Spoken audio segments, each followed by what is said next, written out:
Okay, hello everyone. I'm Maggie Ortiz. I'm one of the co-chairs of the Greater New Jersey Climate Reality Chapter. This is our general meeting today, but we have some great speakers with a Ask Sean show, Building Electrification kind of talk that we're gonna host, and we're really excited. They're all the way from California, come bring us their wisdom. So thank you for everybody joining. I know we're coming from a lot of different organizations, so thank you for jumping on a climate reality call. And I will just hand it over to Steve Miller, who's one of our members and does a lot with us in building electrification, to start off the show. Welcome, everyone. Hello, everybody. I welcome all 106 of the registrants. We are not all here yet, but we'll have more now and who will receive copies of the recording and also the slides within a couple of days after the program concludes. We have an exciting inaugural New Jersey The Sun Show. Tonight, this program is sponsored by 3 environmental organizations. I happen to hold leadership positions in those 3. And we greatly appreciate Maggie and the New Jersey Climate Reality program to devote most of their tonight's program to the Ask Sean show. I think this show is an excellent way to expand audience participation and add excitement to our programming. And we especially invite tonight's viewers to participate in our Q&A portion of the evening, and you're encouraged to not hold back and to ask your questions about the ins and outs of anything you don't understand about electrifying your home. So I invite you to enjoy tonight's Ask Sean show, and I'll now pass the baton to the star of tonight's program, Sean Armstrong, in person from California. Yay. Okay, so thank you so much. It's lovely to be here.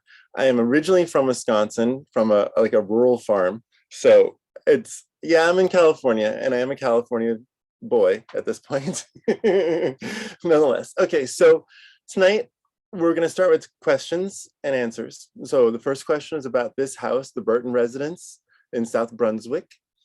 And we did a little pre-meeting and things talking about it. If you want to know, why Sean? Why does Sean have this little show?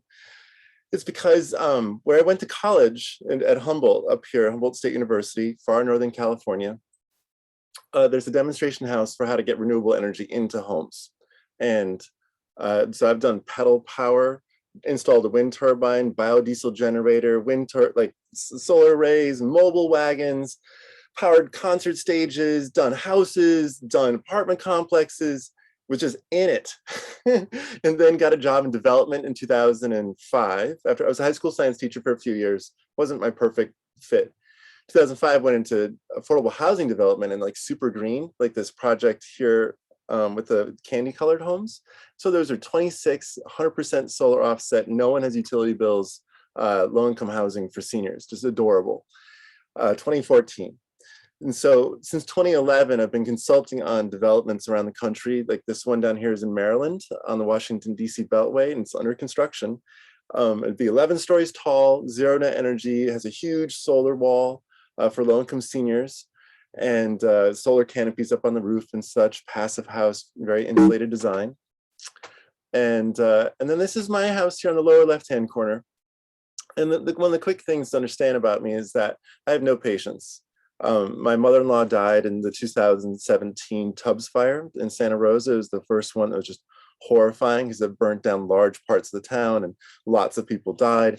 The second year, 2018, is when the Paradise fire happened, when an entire town went up and more than 80 people died in their cars and running, that kind of thing. So I feel like we're past due for engaging electrification, getting rid of fossil fuels, putting renewable energy into things, past due. Okay, now let's just start. Well, I think the classic question is the misinformation out there that electrifying will have, is impossible to do or something like that. Everyone's like, what about the grid? So this is a study in a very large city, Sacramento, one of the biggest cities in California. And this utility there, they have gas hybrid homes, ones that have gas doing things, and then they have all electric homes, a lot of them with electric resistance, space heating. And you can see here the peak their panel has 100 amps of capacity for peak. Almost nobody is using 80 amps even at peak. And you're seeing that most people are like, if they're all electric homes, not even efficient all electric, just electric, like 33 amps out of the 100 amps that's in their panel. And when I've asked SMUD, this utility, Sacramento Municipal Utility District, what would happen if everyone electrified? They said, it'd be okay. A lot of our equipment would start aging sooner, like it'd be coming out of commission. Instead of it being a 25-year transformer, it'd be a 15-year transformer if we did all the vehicles and all the buildings, but we could do it. And I said, okay, well, sounds like we can do it. So I want to point out that wealthy people have been innovating in this space for quite a while. I'm not just talking about Teslas and electric Lamborghinis and all the rest of the fancy cars. I'm talking about houses. So there's really nice houseboats that you can float on in Amsterdam that are 100% solar powered and electric. This is one of them that goes out transatlantic, trans-Pacific ocean going. This is the Silent 120 super yacht. There's a Silent 60, a Silent 80, and a Silent 120. This is the one that comes with electric ski boats, an electric submarine, electric little airplane. It doesn't have the airplane yet. That's kind of a fake there, but they have the rest of it, the submarine, the jet skis. It's 3 stories tall.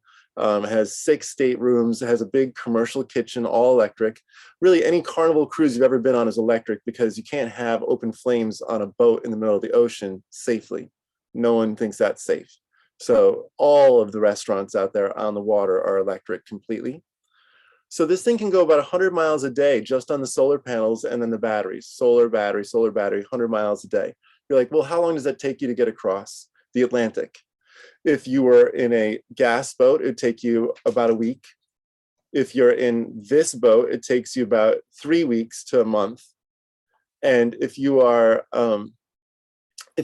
in a sailboat, it takes you 9 weeks. So 1/3 the time of a sailboat, but 3 times as long as a gas boat. And people often say like, well, what about my old house with its rickety old electrical systems? Well, these are all things that can plug into any outlet in your house, even an old knob and tube. So this 1200 watt condensing washer dryer dries your laundry as well as washes it. It's nice and big. It's the one I have. This is my water heater, also 120 volt, plugs in anywhere, 500 watts. I don't have this heat pump, but this is in a lot of my apartment complexes. 120 volts, plugs in anywhere, 1400 watts. And then this is how I cook. I have a 2-burner, actually 2-burner induction ranges. And I have a little Oster, well, not little, it's the biggest of them, the Oster Extra Large, XL, plug in anywhere oven. And you can cook a whole turkey in it. We're turkey farmers. Like every year we slaughter turkeys here. We're turkey farmers. I'm saying this thing fits a turkey. So now to jump into the house of the day here, the Miller family empire house here. So this house has a fair amount of space in its panel, which is nice if we want to run new circuits, meaning these little blanks up here are physically spaces that you could add a new wire and its circuit breaker. Down here in small print, this is the main breaker for the house. And you can see up close that in small print here, it says 150, 150 amps. And I showed you before how homes that are all electric and not even with efficient stuff, but electric resistance are peaking at 32. And this house is designed for 150. So it can definitely go all electric, no big deal. So we just start right there. We're not even worrying about that. Next, this is what the furnace and the air conditioner look like. The air conditioner's got this black tube going down into it. That's the refrigerant line. That's identical to what you're going to replace with. Here is a gas water heater. We're going to be replacing with things that look essentially just the same, or maybe not, because this system actually isn't working very well.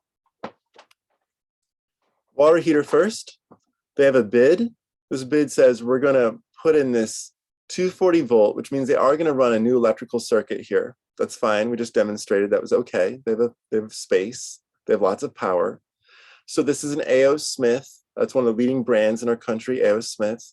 A.O. Smith, Arthur O. Smith VI is a person that you can meet. He's still like part of the family empire of the A.O. Smith water heaters. So they're going to put in one of these heat pump water heaters, 30 amps, 240 volt, just gets a special circuit. It's essentially the same circuit as you'd have for an electric dryer. Now, outside, you can see their air conditioner. This photo is a little tweaked. It's slightly narrower, but I couldn't fix it.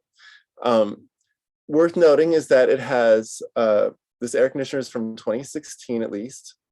It's 25 amps of power, fine, because we don't want to rewire it. We're going to make sure that we choose a heat pump that also uses 25 amps. It'll be the same air conditioner potential, only more.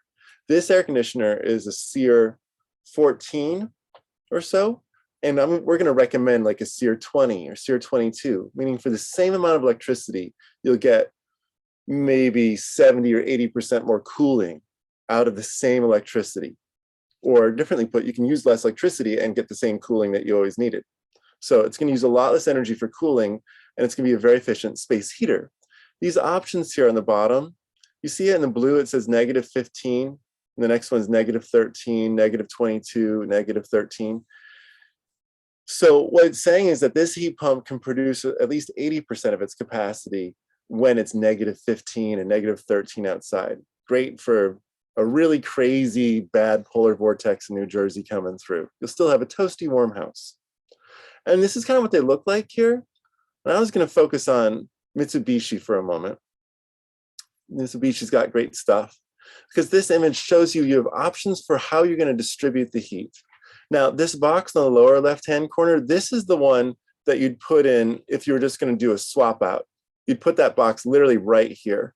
And that refrigerant line would go into a heat pump air conditioner. Right now it goes into an air conditioner that can't heat, but it'd go into an air conditioner that does work in reverse and does all the heating work. And look the same because it is the same. It's just like a reversing compressor pump and a reversing valve, but it just to make it go in reverse. So that's one option that uses the existing ductwork, but there's some mold in this house in some of the rooms. It's not doing a great job, this existing system. So how the rest of the world heats and cools, anywhere you go in Eurasia, South America, Africa, they don't do what America does. They skipped all of that. And they went to ductless mini splits, they're called. So this heat pump can partner up with a central ducted distribution system, like those big slinkies of aluminum up in the attic or below. It can also, same refrigerant line, could go to little ducts. So you could connect a couple of rooms to small ducts up in the attic, or larger ones with like 3 or 4 different little ducts coming off of it. Or you could use this, which is I'm going to just suggest is a great idea. It's how I heat my house. Love it. So this sits on the wall, and this is what everyone else in the world does. They have remote control, and every room has its own fan coil that turns on and off and controls the temperature in there. And the fan coil does some dehumidification work. So you can also, it needs a condensate drain. You're gonna need to put the water someplace. So a sewer or go outside and just drip. But the upside is like every room can have its own amount of heating and cooling, and you can keep it dehumidified. They usually have a dehumidification mode. And now if you're wondering, how efficient could this get? This is the most efficient one that we have in the United States. It's only for one room. But it's a 42 SEER, not 14. So it uses 1/3 as much energy for air conditioning. 1/3, 33%. And it's an HSPF 15. The heat pumps, this is like an HSPF 10 or 11, pretty much because it would have multiple different spots that it was heating, and it does a fair amount of heating. Both those things make less efficient. This is only for 7,000 BTU. So it's like a window air conditioner's worth of heating and cooling, small, but it's super efficient, if that was your goal. Okay, so I'm just gonna suggest for this house, because it's got mold issues, pardon me, that you put one of these outside, and then you run a refrigerant line to each room that has one of these fan coils on it, like the one you have now, and you just do that for every room, because they do have a one mini split, a 1-to-1. But this can have multiple fan coils come off of it. It's a bigger system designed for multiple fan coils. Yes. 1 second. Hey, Violet, come on down. So I think that's a better fit, and it'd stay under 25 amps and it'd work in really cold temperatures. The Mitsubishi I got a new hard touch. High 2, it's called. That's their cold climate version. That's what they do for New York, New Jersey, Wisconsin, Michigan is the High 2. Okay. And then stove. Stove, they have an existing 30-inch gas range. Thankfully, it's a gas vented, but just so you know, I'm taking infrared camera film right now with a film major of people cooking on their gas stove, and I am shocked. I didn't realize how bad. I've known about this for quite a while, and I've like written about it and such, but it looks like a bonfire, like a literal campfire's worth of smoke, and off that little range that you can't see, but with an infrared camera, you can see all of the heat, the smoke. 1 second here, looks like I need to stop my video. So this campfire of invisible smoke is equivalent to having someone smoke cigarettes in the living room all day. It's equivalent in the amount of fuel being burnt. It's equivalent in the amount of benzene being produced in the house. It's equivalent in the amount of nitrogen dioxide, which causes smog when it's outside. And it causes smog inside too, when the sun shines through your windows. So gas stoves are really bad for the health of anyone who has a heart disease, a lung disease, anyone who's young, and also pets, all of whom disproportionately suffer from nitrogen dioxide poisoning, formaldehyde, and benzene. So here are a couple really nice options. I just want to note, like, this is a nice stove, right? I could provide some cheaper options. So this is not that. This is nice stove options. The cheapest of the induction stoves. If you see upper right-hand corner, sorry, this is a nice induction stove at $2,600. The next one down here, this is also an induction stove, and this is kind of the least expensive of the nice stoves. So it's $1,500. I don't know, does anyone know what you guys paid for this gas range, or was it here already? I'm guessing it's like a $900 to $1,200 stove, but I could be wrong. It's a Frigidaire, I can see that. So here you have stoves that don't look like a campfire worth of air pollution. And then I was going to go into fireplaces. But basically what you need to do is run a circuit to the spot where the gas stove is, a 240 volt circuit, probably 50 amps. And you plug this in. There, end of the story. Just take the other one out, put the 30-inch one here, and it'll be a better cooking experience. It'll boil water faster. It'll be safer. You can let your kids cook on it because they're not inhaling gas smoke. It's actually, I talked with a scientist who publishes a lot on gas stove pollution, and he said the gas stove, because it's burning natural gas, quote unquote, is a quote unquote clean burn, which still means it's like cigarette smoke in the house. And he said, it's equivalent essentially to inhaling the exhaust off of a gas car. The gas car, he said, is actually probably a little bit cleaner than the gas stove because it goes through a carburetor, a catalytic converter, So that's gas stove exhaust is cleaner than your stove exhaust. So if you, would you put your car exhaust into your kitchen? Would you plumb your car that way on purpose to keep your your garage clean? Here we go. So then a lot of people wonder about fireplaces. This is wonderful. This is an ultrasound making mist that is lit with halogen or LED bulbs. And this is my daughter who's just having such a trip with this. It's a whole video that you can watch the first time she was putting her hands in the fire. And it's just cool mist, but it's so convincing that it's a fireplace. So Dimplex makes what's their sub-brand of Optimist. And you can see them, they're 120 volts. You can plug them in anywhere. They make them pretty big or small, come with little logs and things like that. And that is the end of the Burton residence discussion. And now I can see there's 16 comments in the chat. And hopefully Tom, because this is really the Sean and Tom show, with Tristan. Thank you, Tristan.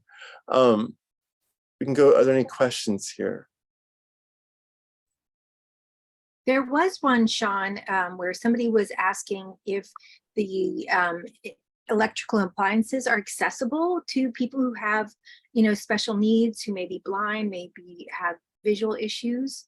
Right. Well, the high-end electric appliances with knobs. So I design housing for the blind, for people in wheelchairs, significant disabilities, because I do affordable housing design. And it used to be my job to make sure that like 5% of the residences had appropriate systems for the deaf, with like lights that would turn on and such. And so I'm right there with you. And I would say that the solution consistently is knobs. So dryers with knobs, stoves with knobs, and that is a subset. But I love knobs myself on everything that I can get them on. So dryers, stoves, thermostats these days, although you can talk to your thermostat through Alexa, and similarly, some home energy systems would control your water heater if you were trying to turn it up or down, but those do have just digital interfaces that don't say anything to you. They don't say like, you're pushing 2, 3, 4. So I think that you would need to have a whole like an energy control system, which are not that big of a deal, through Alexa or Google Chat or whatever is your little robot box. It's a totally good question. You asked also, this is questions from Tracy Carcione. Yeah. Mm-hmm. And Sean, maybe you want to stop sharing your screen. Oh. Or if there's something else you want to share, go by all means. Right. Gotcha. Well, I have other slides, but that question that you're asking, Tracy, you were saying, where'd it go? How noisy are the heat pumps? So the heat pump water heaters, are you talking about heat pump water heaters or space heating? Wait, Go ahead. Well, okay, so let's assume it's a water heater first, because the water heaters, people talk about those. What you do is you put it on an anti-vibration pad like you would for a washing machine or a dryer, like a little rubber pad. And then if you're going to put the water heater in a closet that's inside the house, that rubber pad, plus you do some insulation in the walls around it, some sort of acoustic insulation. It could be a 1/2 inch of cork that you put in there. It could be putting fiberglass insulation in the stud bays. It could be a variety of options, but if you're putting a heat pump water heater into the house, because it has a fan and a motor and a compressor and such, you want to do some things that make it acoustically isolated. And then generally you put a louvered door on it like you would for a dryer. Like, the laundry rooms have little louvered doors to let some of the moisture out. And in this case, it's to let air in, so that a louvered door lets warm air go into it. And so not that noisy. I have them in lots of apartments inside the residence, even as small as 450 square feet. And with those acoustic treatments I'm talking about, no complaints. And so Sean, on the guide you have, are there some appliances that you highlight that have some knobs, or could we send those to Maggie so she can share as a follow-up? I think I need to make that slide, but I'm more than happy to do it if you don't mind as a follow-up. But I don't have, but I should. That's a very good point. We'll do it. Now you also ask, is the heat pump noisy like a gas generator? Definitely not. No, much less quiet. It is an air conditioner. You ask, is it quiet like an air conditioner? It is about the same noise as an air conditioner, but modern air conditioners are crappy, they're not high quality, they're single speed. So you remember, like when you were a kid, you rode a bicycle that was single speed? Remember it was hard to go up a hill, or for that matter, control yourself as you're going down a hill? Okay, so now that they've added computers to heat pumps and air conditioners since 2009, they can slow down their speed. Lots of time, the heat pump doesn't need to be full crank on, or the air conditioner for that matter. So it can be at a partial speed and a quieter speed. And they're also more efficient this way, by the way. So modern air conditioners that are heat pumps, as I'd recommend, so it does heating and cooling. Don't ever put in just a single use air conditioner again, because the heat pump version is almost the same price, like 10% more. So yeah, it'll be about the same noise as a quieter air conditioner. Or are you asking, or is it as quiet as your quiet solar inverter? It doesn't make a buzzing sound. It makes like a solar inverter does. Instead, it makes a fan sound. So if you put more expensive fan components into your heat pump, which they do, like a DC fan, instead of an AC fan. If you start putting higher quality components in and also running at partial speed, then you get a quieter fan than the just blasting it on and then turning it off. That's how modern single speed air conditioners are. It's either on or off. You're either pedaling or you're not. And so either putting the brake on all the way, just skid, you know, on like one of the single speed bicycles, or it's going, but it's not like just a little bit of skid, a little bit more skid, and it's not variable. Your current air conditioners and heat pumps. So it'll be quieter than an air conditioner that you have now. And Francesca, you say, my heat pump condenser is outside and is not noisy enough to bother me at all. Same thing with me, doesn't bother me. Don't really notice it or hear it. Rick Goldberg, you ask, what is your take on dual fuel solutions? Boo! For HVAC in central New Jersey, with gas as backup for the coldest days of power outage. I think it's a huge waste of money. I think it's a waste of money on the install. That's a more expensive installation that you have there, more expensive venting, more expensive piping, the equipment's more expensive. And you should be, since there's so many cold climate heat pumps that do, like people on Facebook every winter now are posting their thermostats inside and outside. They're, you know, like, and they're showing how outside it's -15 in Ohio, inside it's 72, with just the computer doing the work in the heat pump. That is the cost-effective way, and that then addresses the fact that about 40% of climate change is methane leaked, not methane burnt, but each of our houses has a 1.5% methane leak. 1% is the pressure release valve that's on our gas meter. So it's a deliberate leak of 1%. And then we have at least 0.5% in the rest of our appliances. And that 1.5, once it gets to 2%, that methane leakage, it starts becoming as bad as if you were burning coal in terms of its amount of pollution. And it's just 2% leakage. But it's intensely bad. It's like 40 times worse than CO2. And it's a magnifying lens. And so what's happening is that it does all of its work for the next 10 years. My point being is that, like, for the next 10 years, more than half, because it's over the 10-year part, more than half of these terribly hot, scary days are because of methane that was leaked, not burnt. So any connection you have to your house is responsible for a 1% leak, which is a lot of leakage, let alone the 4 to 17% leakage that you have at the gas fields, which makes it so that's why we have such a crazy disproportionate amount of climate change from methane. It's mostly the extraction and then delivery, just these little leaks, very bad. So don't use a dual fuel, completely electrify if you can, each appliance. Don't go with the hybrid. That's a 20-year-old idea, just like a Prius. We go to electric vehicles now. So that'd be my answer. Don't do that. I think it was the gas companies trying to scare people for quite a while. And saying that we didn't have enough capacity on the grid, which you kind of addressed. Capacity on the grid, like that's one of those things that once you put in a nice heat pump air conditioner, you actually reduce the spikes of the grid in the summertime. You have such a better air conditioner. And SMUD, who I was showing you slides, they've proven that because they've been installing thousands of them and tracking them. And these homes have dramatically less peak now in the summer because their new air conditioner heater is reducing their peak load, not increasing. So Round Johnny, Nar, you asked, in Central New Jersey, is a heat pump, what you're saying is an air source heat pump system efficient enough compared to geothermal? Your geothermal in the wintertime is going to have an efficiency, if you use the units of coefficient of performance, of a 3 to 4. And a good heat pump is at 2.5 to 3.5, depending upon the heat pump and how cold it gets outside. Because you could have a cold spike in which your air source heat pump is less efficient than your geothermal, but have 20-degree weather, 30-degree weather, in which your air source heat pump is as efficient or more efficient than your ground source heat pump, depending upon which efficiency of air conditioner you're using or heat pump.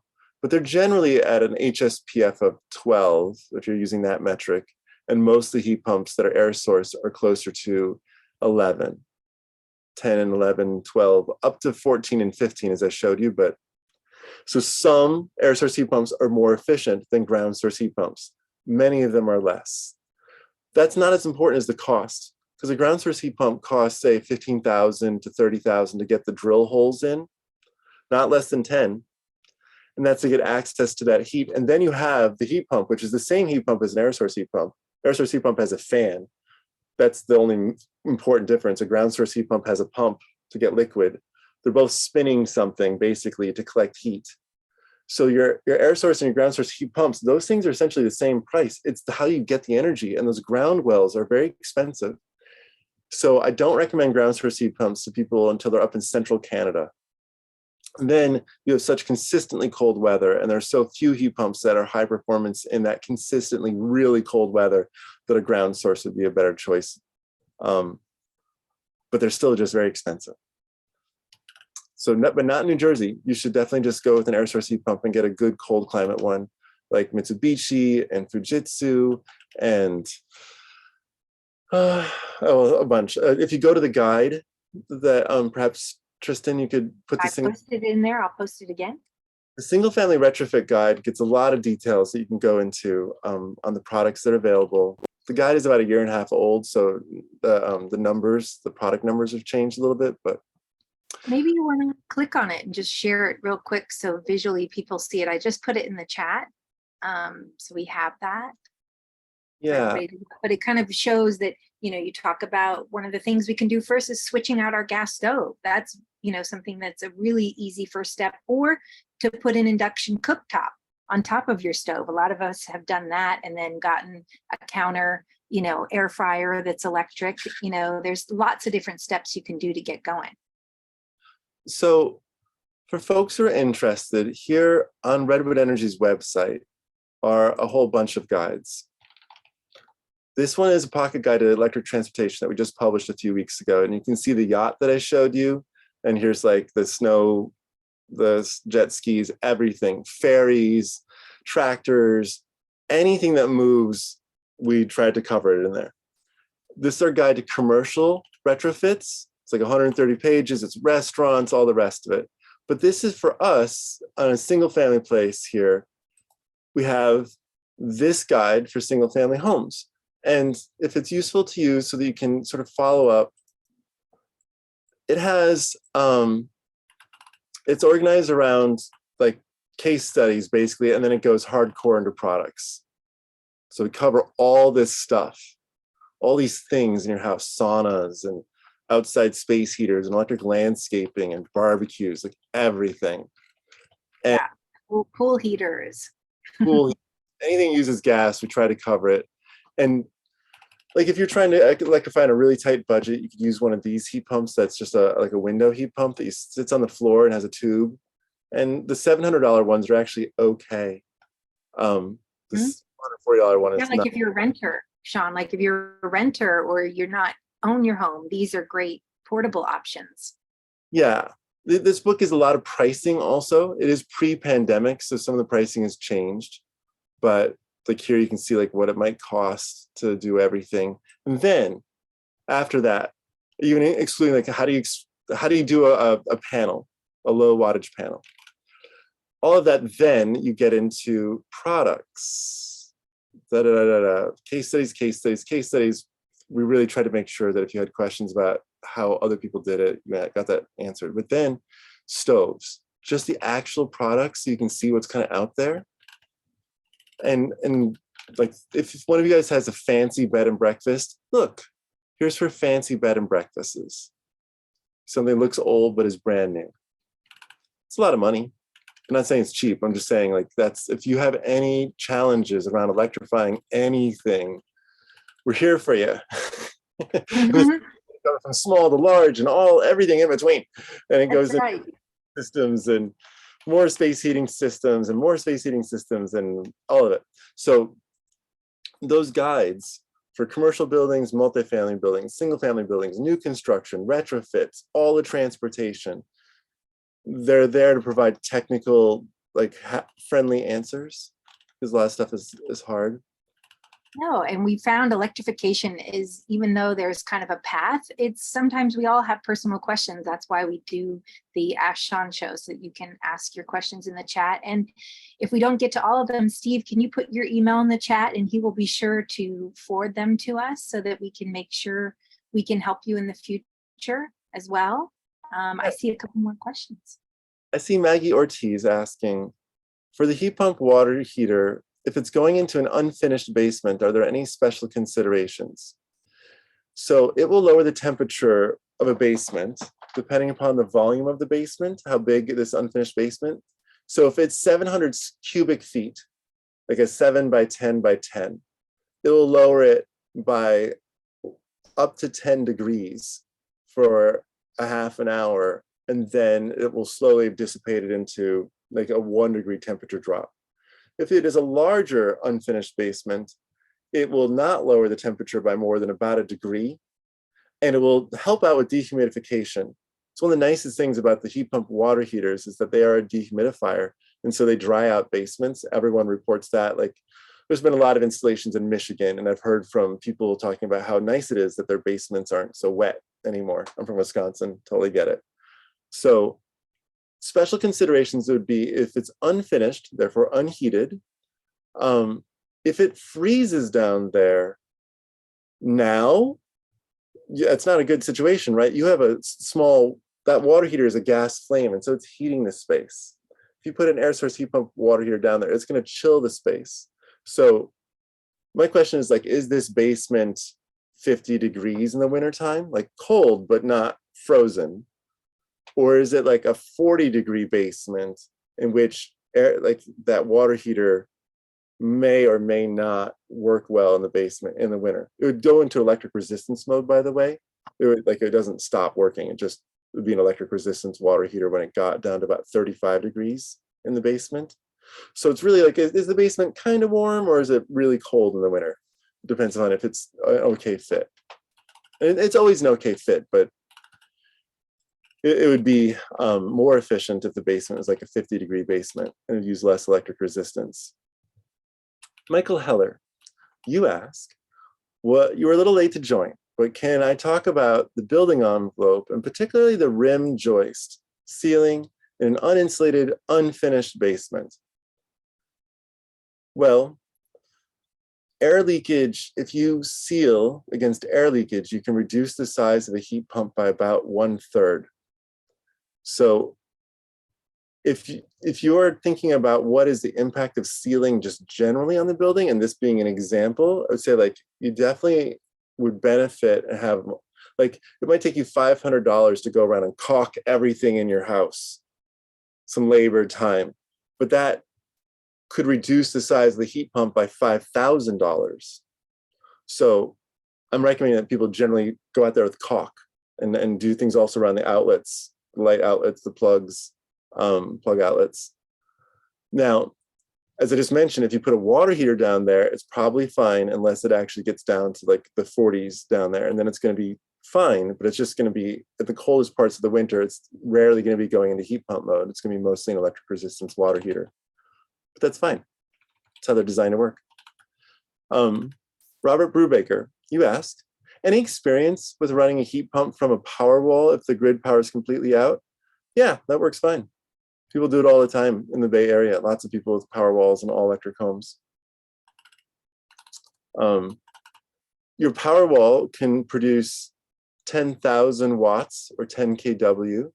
Your heat pump should be using, with a computer one, should be using in the range of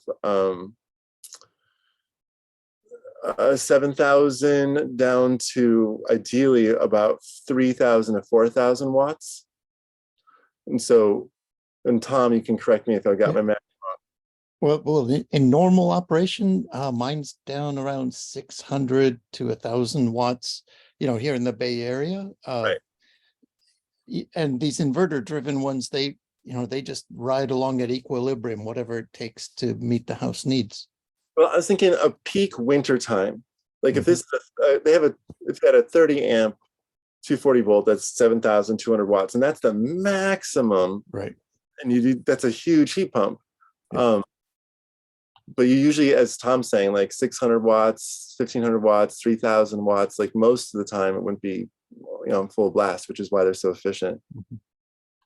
Oh, Tim, you go on to say, we have multiple, sometimes multi-week power outages. I currently use a gas generator to power my oil boiler. Jeez. What can I use instead of a gas generator? An F-150 Lightning. So the F-150 Lightning could power your house for about a week. It can produce, just like a Tesla Powerwall, 10 kW of power, 10,000 watts. It has 130 kilowatt hours, which is 10 Tesla Powerwalls. 10 of those batteries lined up is what an F-150 is on wheels. That's with 130 kilowatt hours. You could get a Hyundai Ioniq 5, and get a wall box bidirectional or decibel bidirectional charger. And then you have like a 60, 70 kilowatt hour battery, or Volkswagen, or like all sorts of cars are at the like 57 to 70 kind of kilowatt hours. And that's still in the range of 5 Tesla Powerwalls.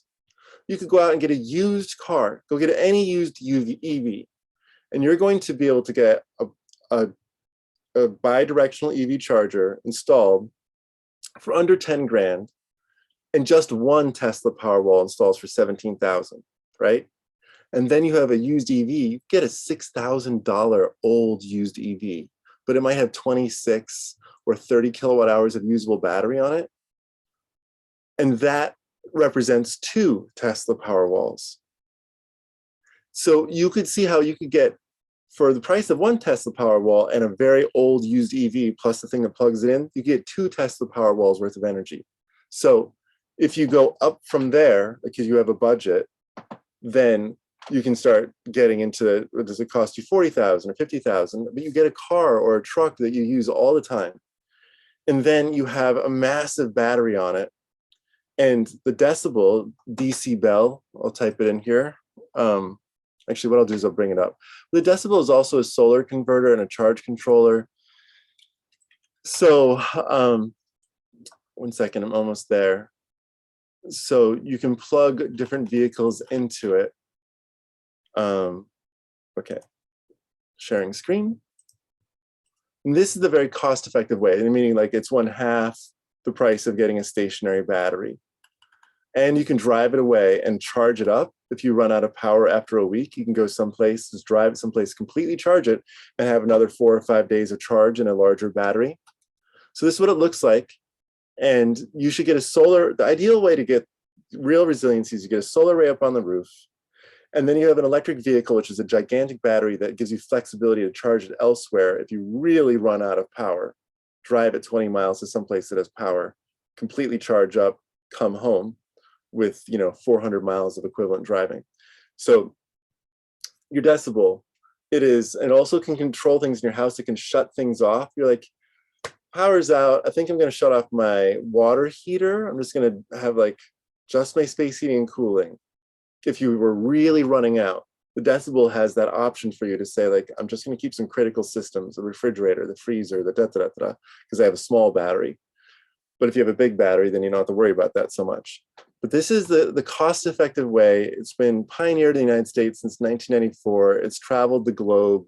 It's being done all over the world, and it's being deployed right now. The F-150 Lightning comes with it. If you get their fancy pack, you get that bidirectional charger, and it's being deployed in the Bay Area right now by PG&E to help avoid power outages.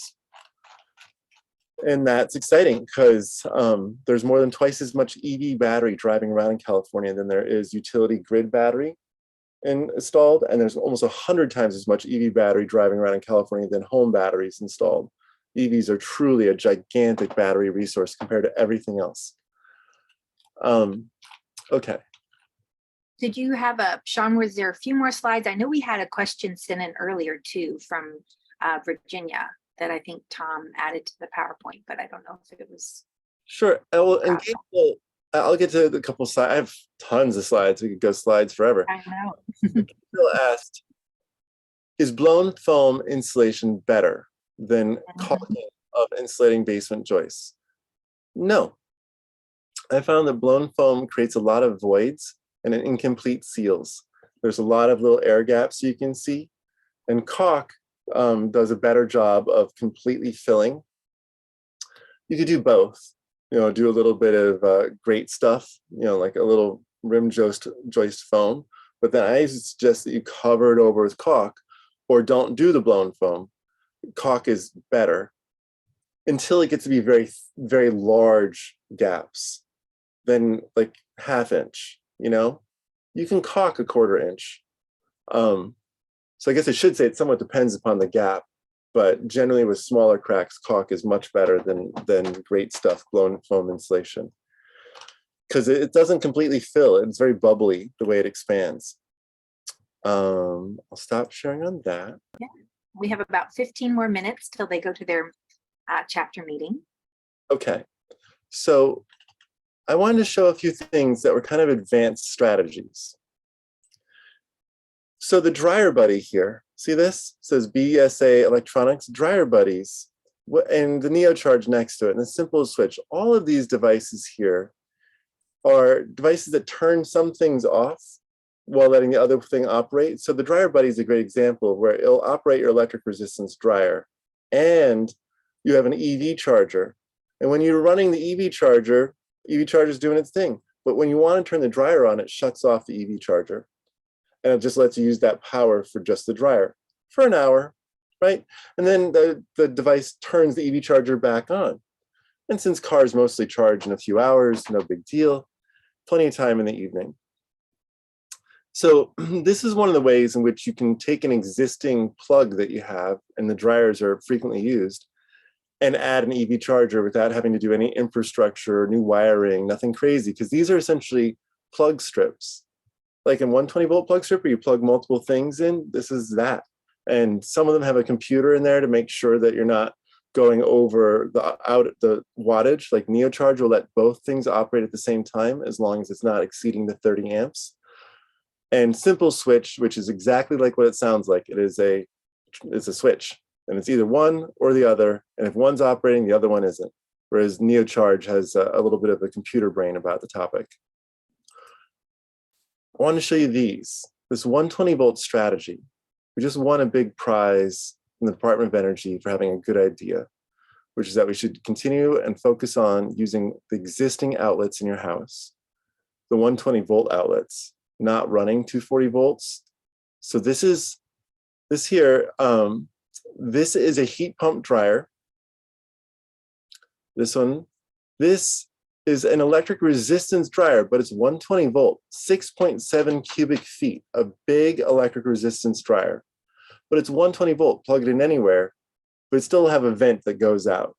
This heat pump on the left, ventless. The one on the right here, a condensing washer dryer, does both washing and drying in one box. Everyone in the world uses them. This also doesn't have a vent. So ventless means that the water has to go into the utility sink or the kitchen sink nearby. They're also kind of retrofit friendly. And this one in the middle, the electric resistance, this is the type that has to have a vent that goes out and blows the wet air out. But you can plug these in. If you have a gas dryer now and you're like, well, my gas dryer has a 120 volt outlet because the dryer uses electricity to make the drum go around. So you have enough electricity there to get an electric dryer immediately, and you could. Barbecues, just to mention that there's tons of barbecues that are electric. A lot of them are for boats. I mentioned before how important it is not to light a fire on a boat. Well, the Weber is what lots of people say is the best of them out there, the electric grills. There's many other brands you can look up. And that guidebook that I showed you, we have tons of them there listed. And then I should sort of put this next to, like, this is just two things that plug into one device. But if you have a 100 amp panel in a really big house, or you want to plug in your electric speedboat into your house, and you want to plug in a swimming pool, and you want to plug in a hot tub, and you want to plug in all these different things, you can do that without getting a 400 amp panel, by getting a 100 amp panel that has a computer in it. Because it's very rare for everything to turn on at once. As I showed you earlier, how an all-electric home might only peak at 32 amps out of the 100. Oopsie. So this is a solution where the computer inside, either the SPAN panel made in San Diego or the Genius panel made up in Canada, Either of these things are doing the same thing. You can plug up to 400 amps of stuff into your 100 amp computer controlled panel. And there's all the safety things inside of it for like heat sensitive tripping sensors, the standard allowed way, but it also has a computer.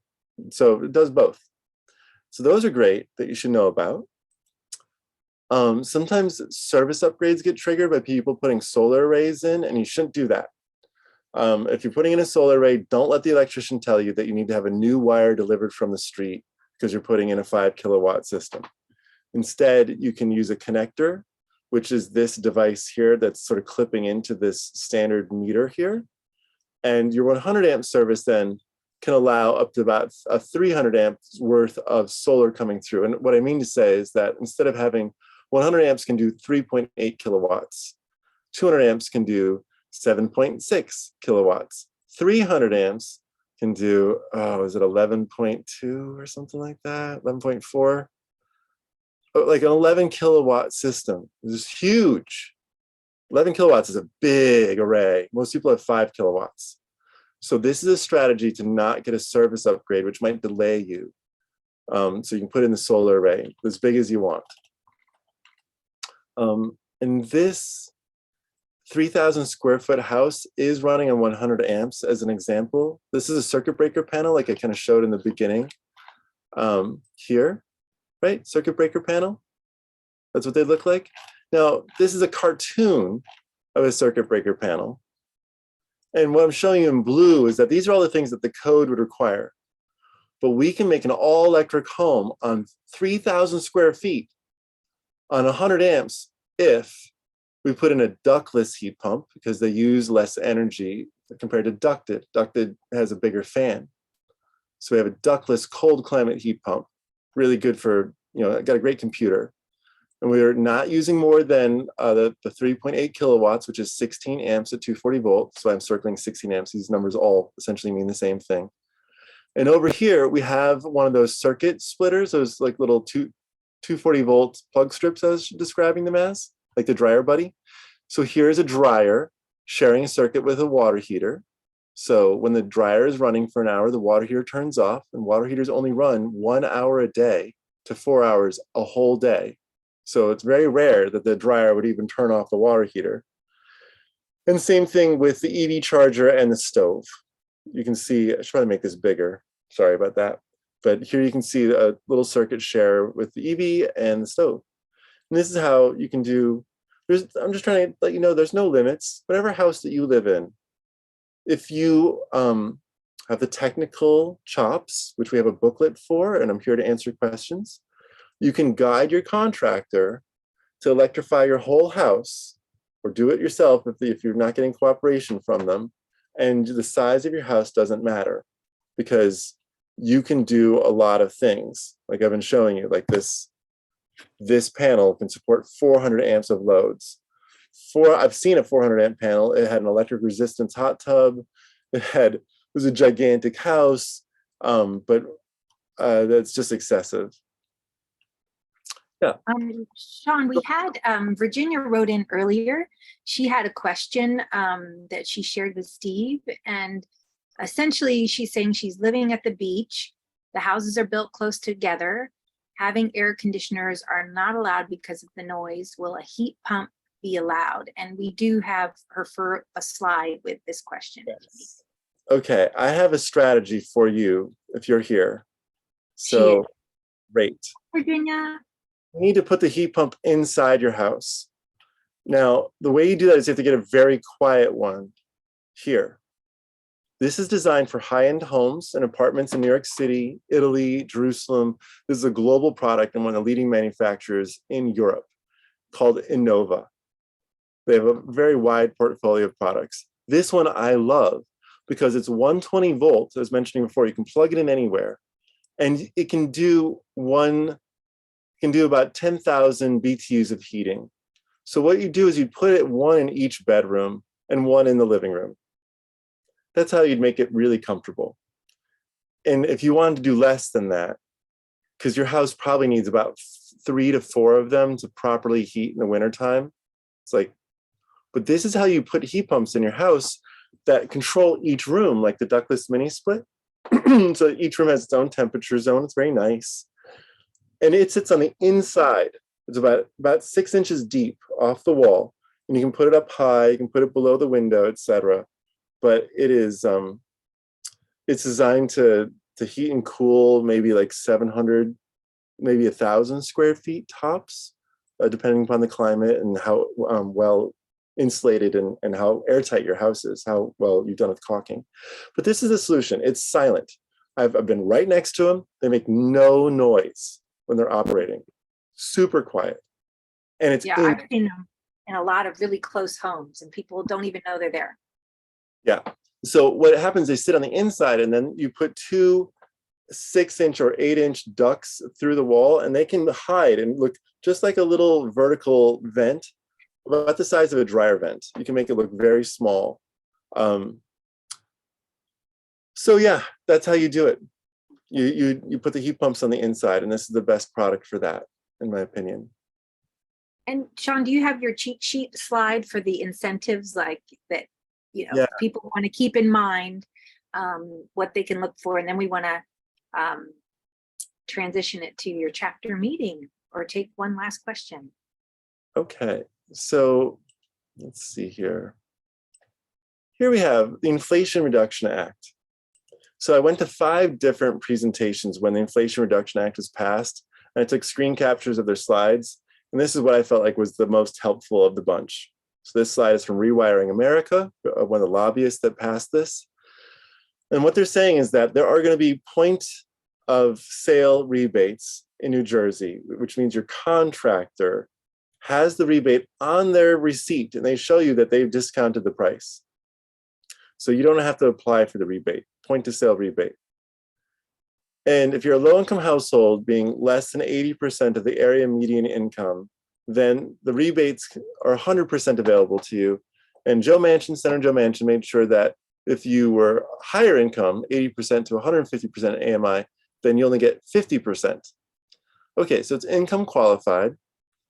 Now the money, $8,000 for space heating, $1,750 for the water heater, $840 for a heat pump clothes dryer, so one of the more efficient ones, $840 for the electric resistance or induction stove, either, $4,000 for electrical panel upgrades like the span I showed you, or just rewiring in general. You get another $2,500, but that $4,000 could help pay for the fancy panel I showed you, which they cost $4,000 to $5,000. Installing them costs more, but you can see that kind of covers a big chunk of it. And then weatherization, the caulking, $1,600 is a lot of money for weatherization. You should spend it because you could get 100% or 50% off of that, and it'll reduce the size of the heat pump so that that $8,000 goes farther by about $5,000. You know, spend $1,600 on weatherizing. It'll make it so that you don't have a $15,000 heat pump, you have a $10,000 heat pump for your house. So that's the hero rebates. Those will go fast. I don't think they'll be there for more than 3 years in New Jersey. These are tax credits for people like yourselves that are $3,200 a year. So 30% tax credit, 30% of your expenditure. You spend 10 grand, you can get a tax credit of $3,200. For space heating and water heating heat pumps, it's capped at 2 grand. Okay. So it's kind of designed for you to do some retrofits this year and some retrofits next year because it's capped at $3,200. So this is the incremental electrification tax credit. Annual credit for other upgrades at $1,200. So they have caps internal, but $3,200 a year. And you can do this $3,200 a year, year over year until fiscal year 2031. Covers the purchase and the installation. And they have to be very energy efficient. They've got the list out there. So you're all eligible for that tax credit. It is not income specific. Then investment tax credit. This is the solar tax credit.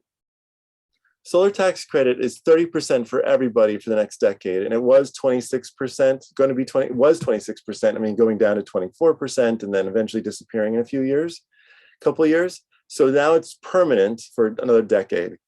And it's 30% for everybody. But you can get more if you're doing it in a low-income community. And how much more? You can get up to 70% off the solar array if the solar array is produced in the United States. If it's produced in a former coal company, like Coal Town, solar arrays are now being manufactured on purpose in those coal towns to get other tax credits, but also this tax credit. The investment tax credit is Coal Town, domestic United States, delivering electricity to affordable housing, delivering electricity to tenants in affordable housing, each of those worth like another 10%, getting you up to 70% off the solar array. And this is commercial construction, it's not a great tax credit. So I'm going to pause there. Those are the biggies. The solar tax credit, the home retrofit tax credit, and the home retrofit rebates that will only be around for a few years that are income specific. Any questions about that? Let's see here. So many great comments and people sharing resources as well. The energy.gov also guides you to the federal tax credits too. And I've noticed a lot of CPAs can give you input too, because they're being updated on, what you can do, what rebates you can do. And so you can also check with your own CPA as well. There's a question here from Francesca Rhiannon, and she asked if we do case studies for multifamily buildings. Yes. Yes, and I'm putting that in the chat right now. There it is. The video itself? Oh, I see. Well, I put your guide. And we've done a multifamily Ask Sean show before, right? Like an tenant specific one as well. Mm-hmm. I'll pull that up now and also put that in the chat. Yeah, I think it's recorded and posted. Oh, thank you, Tom. It looks like you answered Thor's question about a step-up transformer that can take your Ionic vehicle to load capabilities of Ionic and turn it into something more powerful. And I have friends who do that up here for decades now, like keeping the freezers going during power outages, because a lot of back-to-landers around here have stored up their cool foods they've got from the summer, their salmon, their blackberries. And Maggie, we want to be mindful of the time and make sure you have time for the rest of your meeting. Are there any other questions that are super urgent, or you can email them to Steve Miller? I don't know if you put your email in the chat, Steve, so that everybody can reach out to us again later. We'll be happy to ask more questions. And there's one last from June. Will any of the tax credits be assignable as the EV credits are now? I don't think so. And the EVs are mobile and that your homes are not, and so I think they won't be assignable. And Good question. Yeah. Well, hey, take care, y'all. Thanks so much for having us. Really appreciate it. Enjoy your meeting. Yes, thank you guys so much for coming. This has been really great. So we're gonna just chat about some climate reality stuff now. If you liked today's meeting and want to see more speakers and things like that, I would encourage you to join us. So I added the newsletter opt-in. I'm going to be sharing all of the information that was shared at this meeting there. So if you opt in, you'll receive that. And then also some of our social handles, if that's how you kind of want to follow us. Next month, I have a speaker lined up talking about local action in Westfield to fight turf fields by a zero waste shop owner, Sustainable Hoss, if you've ever been there in Summit, New Jersey. So that's going to be pretty interesting. So feel free to join us and keep following what we're doing. We love to highlight great speakers like this at our meetings. I will just highlight some other things that are going on. Like they mentioned, there's a lot of resources for electrification. I'll share the pledge from Climate Reality. This is a pledge you can take to Electrify, and they send you emails periodically about different resources and how to get involved. So if you kind of want to be reminded, just on a monthly basis, and get more electrification information, I would encourage you to take that pledge there. Also tomorrow, there is a climate action party revolving around food waste that Climate Reality is hosting. So I'll just put information for that in the chat in case you're interested in helping them tackle food waste. They usually have a presentation, and then they have some petitions and stuff you can sign and engage to try to make those actions, happen. So there's that. And then I did want to mention, we are going to be a co-sponsor of the March to End Fossil Fuels. That's going to be September 17th. So start marking your calendars for that. It's going to be in New York City, revolving around the UN meetings about climate that they're going to be having there. So it's a very apt time to show up in person and really engage in that community and let them know, like, hey, we're here. we care about this. As a chapter, we're going to try to host some art builds and things like that here in New Jersey. So if you can't, go to the event, you can still engage and help spread the word about that. So that is going to be September 17th. So a while away, but start marking your calendar. And I just posted the link for that in the chat too. So just kind of wanted to add some other events that are going to go on. Great. And so now we will do committee reports, because we have a lot of different committees as part of our chapter. So I'll shut off the yeah. recording. Oh, yeah, go ahead.